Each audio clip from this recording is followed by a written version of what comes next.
yung lahat ng mga miyembro ng Jesus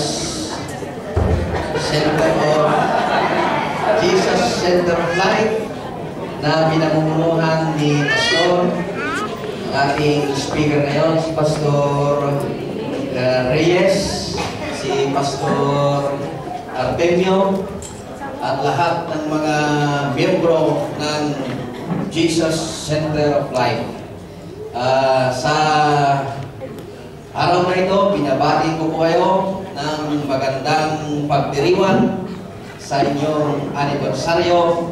Nanawa ang Diyos pa ang gagamit sa ministry na ito para mailapit pa ng mas marami pang mga kaluluwa para sa kanyang kaharian. So at this moment, I am wishing and praying that this ministry of Jesus Center of Life will continue to reach the world through the Word and by the power of Jesus and by the power of the Holy Spirit. So, continue to be a soul winner. God bless us all, and more blessings, more souls to come for Jesus Christ. God bless.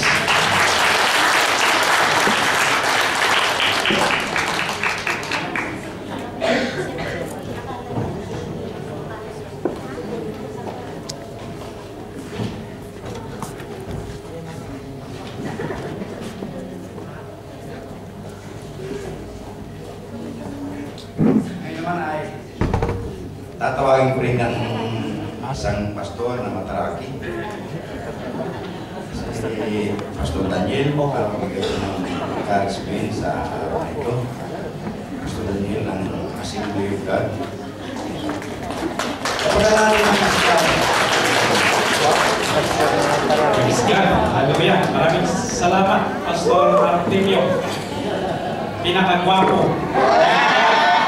Purihin ng Panginoon. Hallelujah. Magandang hapon po sa ating lahat, lalong-lalo na ang ating mga kapatiran na nagdiwang ang kanilang anniversary sa araw na ito.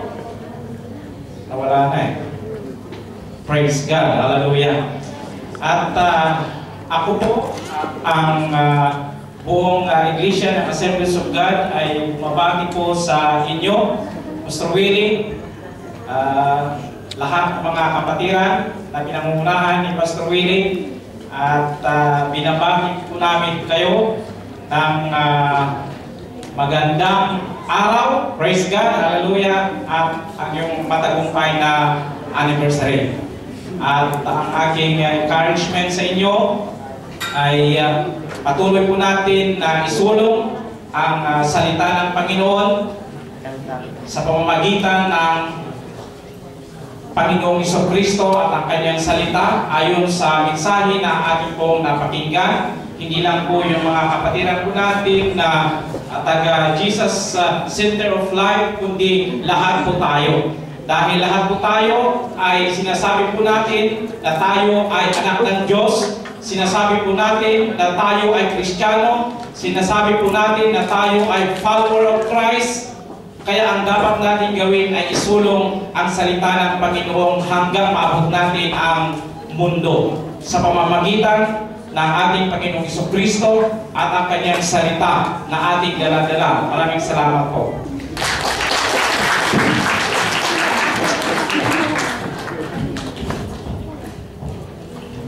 Ngayon po ay tatawagin natin si Pastora Leah ng Alliance Church.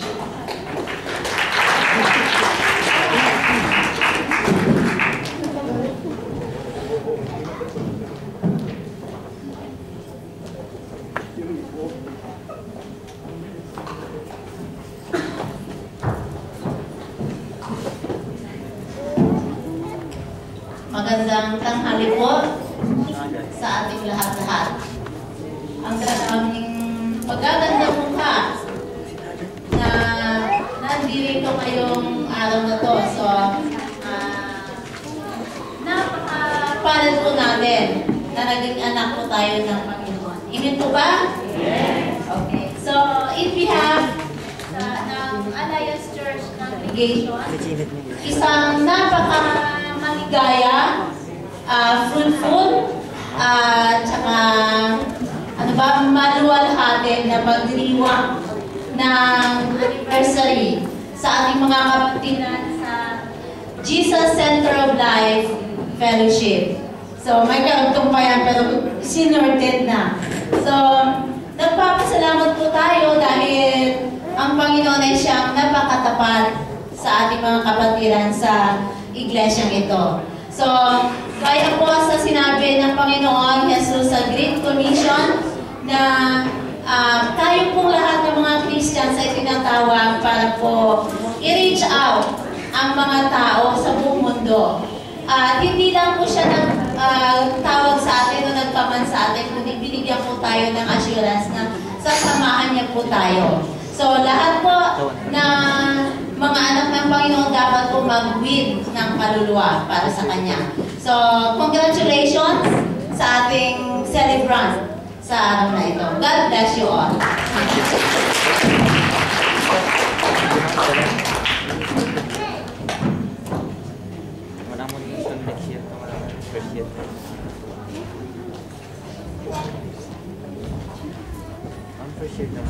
Siya po si Pastor Alia.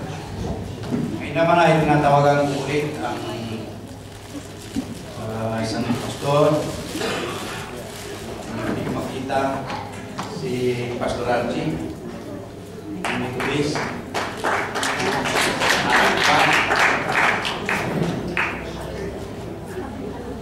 Sinong dumalo sa kanilang church? Umuwi na ba lahat? Ang paano na lang, Pastor? Sinong nariyan? Sisi? Makapagbigay man lang ng church message. Wala? Sino?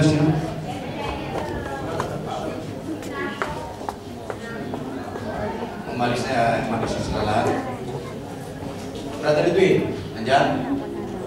Wala rin, halika na sister, pati naman natin ng yung mga nariyan na ibang visitors. Alam ko na muntik kong nakalimutan ng mga gwapo. Di pagkagwapo talaga yung isa ni kunwari kinakalimutan para medyo effective ang tao. Tinatawagan ko si Pastor Rector ng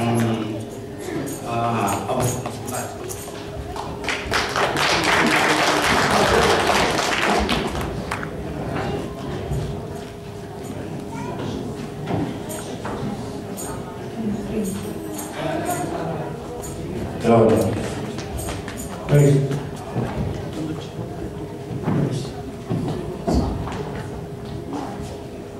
Magandang tanghali po sa inyong lahat at masarap pong tanghalian sa ating lahat.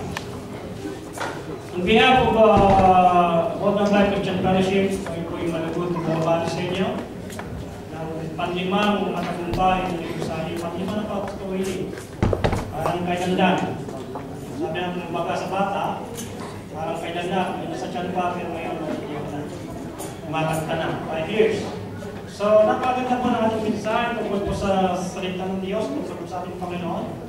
At tunay mga kapatid, sabi nga po na wala raw pong binigay sa ilalim ng langit at sa ibabaw ng lupa, kasukat ikaliligtas ng tao kundi yung ating Panginoon Jesus.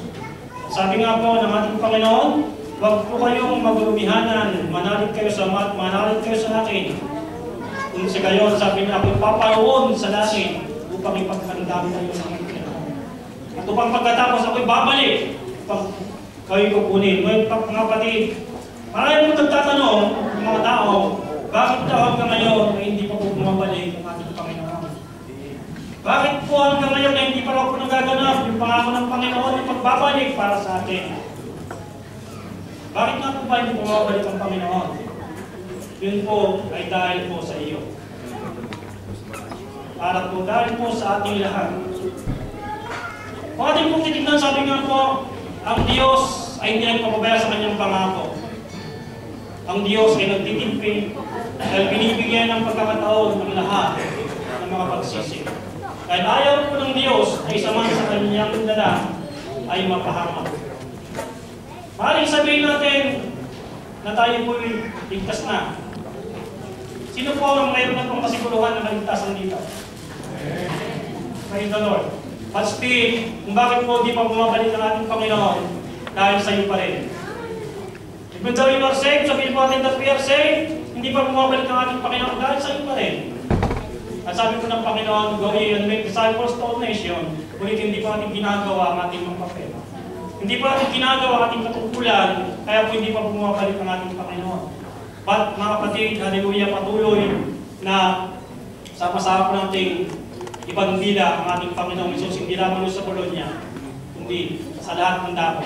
Nawa, tayo pong lahat na sinasabing tumanggap na sa ating Diyos, sa ating Panginoong Isus, nawa po'y patuloy tayong magliwanag. Sama-sama po natin tayo, ipakita po natin, tayo po'y isa, tayo po'y sangkap ng isang katawan, ang puno nito ay ang ating Panginoong Isus.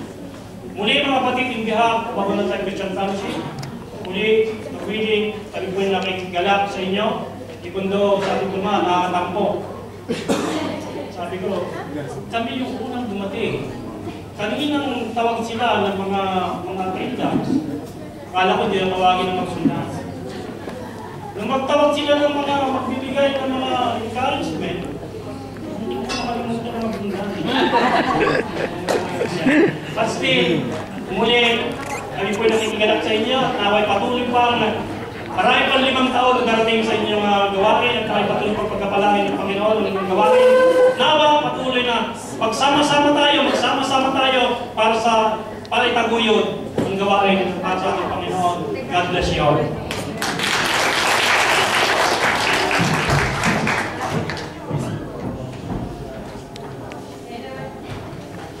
Ngayon naman po, tatawagin ko ang president natin ng Joint Fellowship, si Pastor Jen.